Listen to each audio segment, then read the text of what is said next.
We now turn to the aftermath of the historic week of decisions by the U.S. Supreme Court, from striking down affirmative action in college admissions and halting the president's plan to forgive student debt. Lawmakers are coming to grips with changes that are far-reaching. Skylar Henry is at the White House with reactions from presidential hopefuls on the ruling. Skylar, good evening. Hey, Jerika, good to see you. 3 of those justices were appointed by former President Trump, one of those candidates. He mentioned it briefly during a rally on Saturday. The decision sparked a wave of protests and criticism from the Biden administration.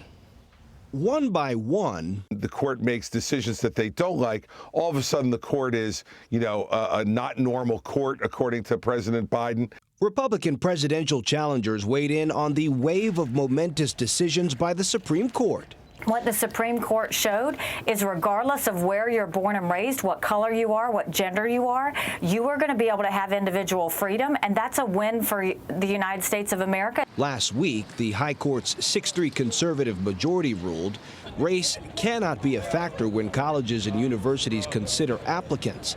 Justices also sided with a designer who opposed making same-sex wedding websites and invalidated President Biden's student loan forgiveness program that would have wiped out nearly $500 billion in borrower debt. The majority of people that would have benefited from this student loan forgiveness are people with multiple graduate degrees. The administration said it would have provided relief for many middle-class Americans.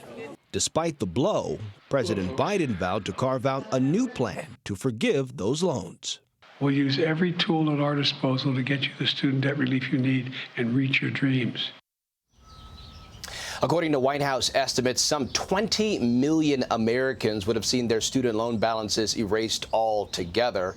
Biden administration officials now say that they will look into using the Higher Education Act to try to develop a new authority to take on student loan forgiveness. But the president said that this new pathway will take some time. And Skylar, former Vice President Pence made some news today on Face the Nation. He essentially said that there was no pressure to call governors after the 2020 elections. Explain the significance of his statement.